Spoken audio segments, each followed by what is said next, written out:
about this Alabama team versus previous Alabama teams is the Tua factor and the downfield passing and stretching the defense and the prolific offense. But you obviously grind away with this team and personnel every day. So we know that narrative. We talk about it all the time.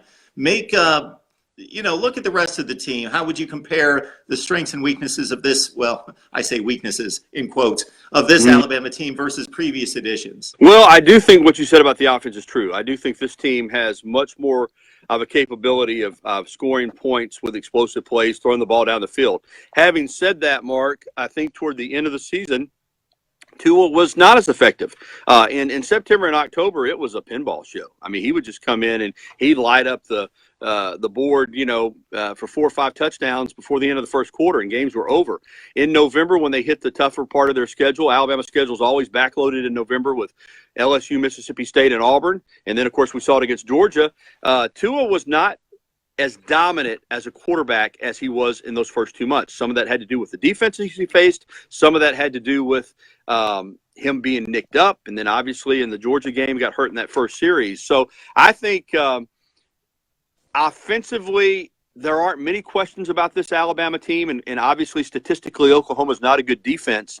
But I think this Alabama offense, I think the feeling is it's not quite at the level it was playing at in September and October. And I thought Georgia, they hit Tua, they put pressure on him, he looked uncertain. And again, I know he wasn't 100% in the game physically, but I think it gives teams some hope going forward, because if Alabama is scoring and hitting on all cylinders the way it was in September, October, nobody's going to beat this team.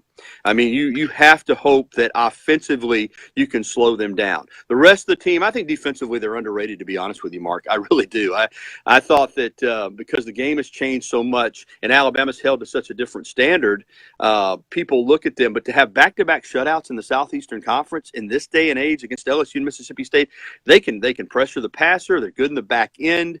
They tackle well. Quentin Williams is a dominant interior defensive lineman that is like he's been described as a 290-pound bar of soap. He's almost unblockable. So I think they're really good there, and I think they will need to be good. I think to beat Oklahoma, you've got to at least keep them from scoring on every possession. Kicking game, great return game, both kickoff and punt return. Great cover team. Field goal and place kicking, as you know, has been a question. Clearly, they missed more extra points than all the rest of the SEC teams combined. Now, Bulovas was better down the stretch, and he made his field goal attempt and all his extra points against Auburn. He made all his extra points against Georgia. The punter is a former walk-on who took over for a freshman scholarship punter. He's been okay. He's not been great. You saw the punt get blocked against Auburn because he was slow getting the ball off, and Auburn had a scheme ready for that, and they pounced him. So you think that's something Alabama would tighten up on. But if it's a close game, you do worry about the kicking game. Now, it was the kicking game that saved them against Georgia because Kirby Smart went for the fake punt on 4th and 11 at midfield, and they snuffed it. But, yeah, you're right. There's not a lot of weaknesses on this team, but I do think that punting-wise, if the pressure's on, there's a potential for them to have a short punt or get a punt blocked. And clearly, if it comes down to a field goal to win the game, everybody's going to hold their breath on the Alabama side. Yeah, when it came to the defense, Gary, before they hit that stretch drive against those two SEC Western Division opponents, I had people talking to me saying this Alabama defense is trash. I hate when people use that term, first of all. Mm-hmm. Secondly, I was like, okay, whoa. When they're giving up points to, let's say, in Arkansas, when they're up by 5 touchdowns, yeah, you can't evaluate that. No, it's skewed, Mark, and I'm glad you see that because everybody doesn't.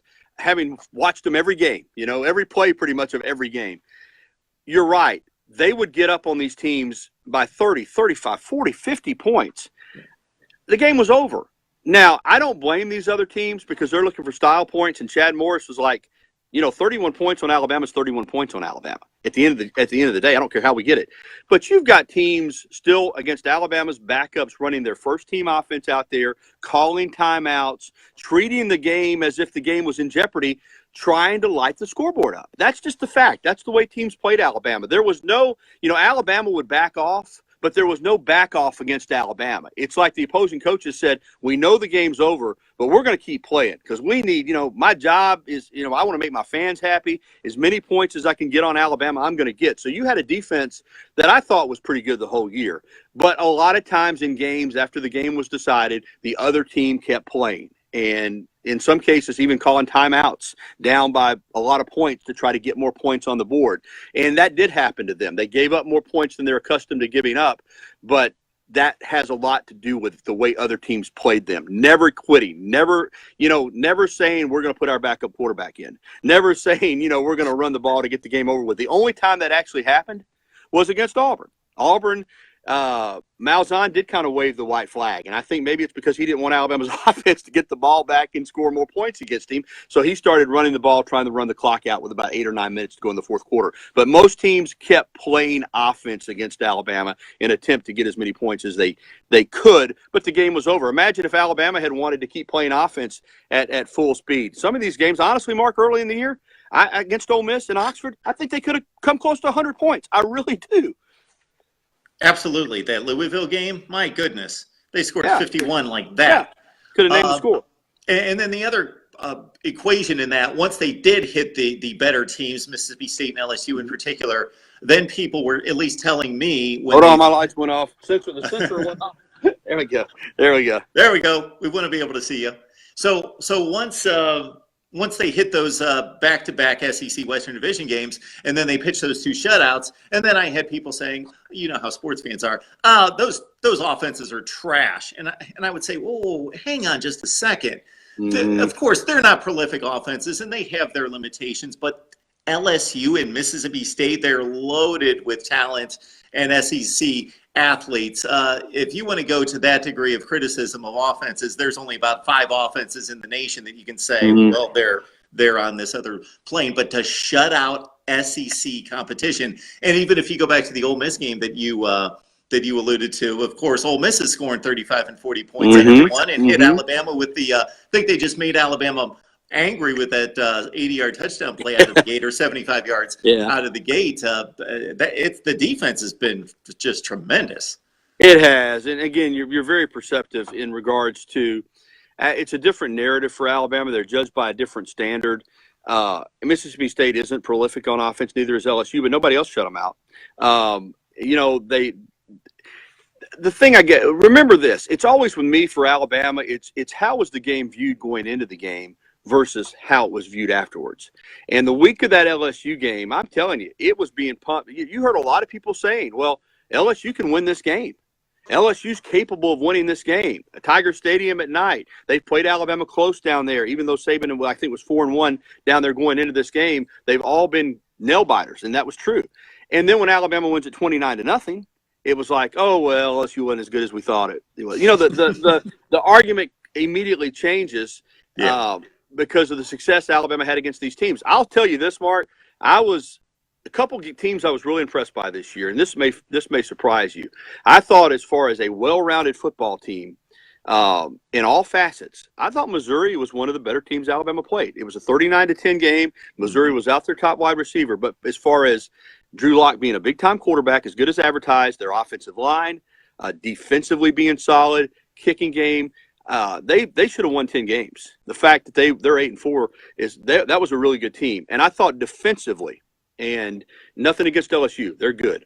Auburn had some good. I thought Mississippi State was clearly the best defensive team that I saw. I'm telling you what, with Sweat and Simmons and those backers, maybe a little weak on the back end, but they played well in that game. They had a great scheme. I'm telling you, outside of that first couple of possessions, when Alabama jumped all over them, I thought Mississippi State defensively controlled that game. So it wasn't as easy in November because, again, the schedules, everybody makes fun of the schedule, but I always say Alabama can't play themselves. Their schedule's always going to be not viewed as tough as others because if you have to play Alabama, what happens? Your schedule strength goes way up. You can't play yourself. But playing in a 4-week span, playing LSU, Mississippi State, Auburn, and then Georgia in the SEC championship game. So really that's 4 tough games in 5 weeks. It took its toll on Alabama. They wore down some like they did last year. They will every year because of that schedule.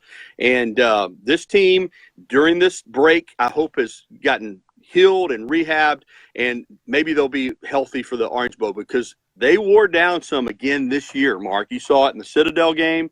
You saw it for a half against Auburn. They bounced back big in the second half of those games, and then Georgia was a dogfight. So it takes a toll going 12-0, 13-0, even on a team like Alabama. You're not as bright-eyed and bushy-tailed in November as you are in September, even for a team like Alabama. Yeah, I thought the same about Mississippi State's defense. I was very impressed. But Alabama, of course, put in the work early, and they put those 2 long touchdown drives in, and then kind of stalled after that.